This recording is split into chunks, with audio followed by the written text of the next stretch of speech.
খোলা মাঠে ফুলের সুগন্ধ ও স্নিগ্ধ বাতাসে বসে খেতে পারবেন চা কফি। প্রাকৃতিক পরিবেশে আড্ডা দিতে পারবেন মন খুলে। সরিষা ক্ষেতের মধ্যে কফি হাউস খুলে ব্যাপক আলোড়ন সৃষ্টি করেছেন নেত্রকোনার মিন্টু মিয়া। আমরা গ্রামের মধ্যে দেয়া কফি হাউস দেয়া এরকম তো আমরা কল্পনার বাইরে। এটা দীর্ঘদিন প্রবাস থেকে দেশে এসে মিন্টু মিয়ার ব্যতিক্রমী এই উদ্যোগটি দর্শনার্থীদের মাঝে প্রাকৃতিক সৌন্দর্যের সাথে এক নতুন ধরনের অভিজ্ঞতা উপভোগের সুযোগ এনে দিয়েছে। আগে বিদেশ থাকতো, প্রবাস থেকে একটা দোকান করছে। ভালো লাগে অনেক, প্রাকৃতিক পরিবেশ, সরিষা ফুলের ঘ্রাণ, তারপরে এখানে একটা কফি শপ মিন্টু ভাই ব্যতিক্রম ধর্মী একটা উদ্যোগ নিচ্ছে। সরিষা ক্ষেতের মাঝখানে বসে চা ও কফি পান করার অভিজ্ঞতা যে কোনো ব্যক্তির জন্যই আনন্দজনক। হলুদ ফুলের মিষ্টি ঘ্রাণ, সবুজের সমারোহ এবং নান্দনিক পরিবেশের সময় কাটাতে প্রতিদিনই পরিবার পরিজন নিয়ে ভিড় জমাচ্ছেন নানা বয়সী মানুষ। বিশেষ করে ছুটির দিনে দর্শনার্থীদের ভিড় এতটাই বেশি হয় যে তা সামলাতে হিমশিম খেতে হয় তাকে। মানুষ তো আপনার আসতেছে যাইতেছে, কিন্তু আগের চেয়ে অতুলনীয়।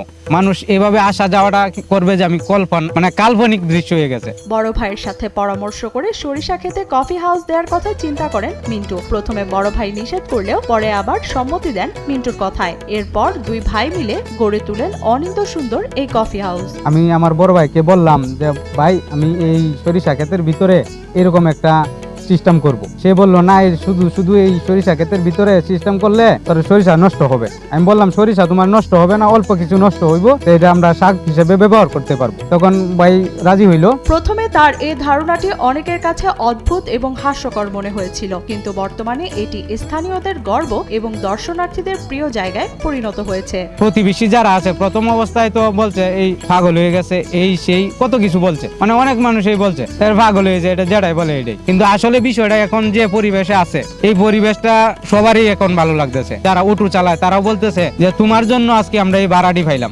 মিন্টু মিয়ার যে উদ্যোগটা নিছে, উদ্যোগটাতে অনেক উপকার হয়েছে। নিজেরও স্বাবলম্বী, আমাদের ভালো লাগে, আমাদের গ্রামের সুনাম ছড়ায় পড়তেছে, অবশ্যই ভালো লাগে।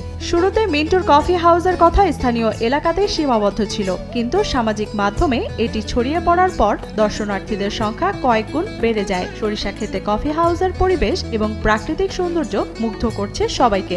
আমার একটা মনে ছিল যে এখানে মানুষ আসবে, কিন্তু এত মানুষ যে আসবে এটা আমার বলার বাইরে। যে কত করছে এটা অনেক বড় মানুষ আইয়ে, অনেক মহিলারা আইয়ে, ছেলেমেয়েরা আইয়ে আপনার এই সরিষা ক্ষেতে ছবি টবি তুলে আপনার অনেক কিছু আনন্দ করে, কফি কা চা কা। নেত্রকোনা সদর উপজেলার দক্ষিণ বিশিওড়া ইউনিয়নের পাপিয়াজুর গ্রামের মিন্টু মিয়া দীর্ঘদিন প্রবাসে থেকে দেশে ফিরে ব্যবসা করেই চলছে তার জীবন। তবে বিদেশের জীবনযাত্রা এবং কর্মক্ষেত্রের অভিজ্ঞতা তাকে কঠোর পরিশ্রমী ও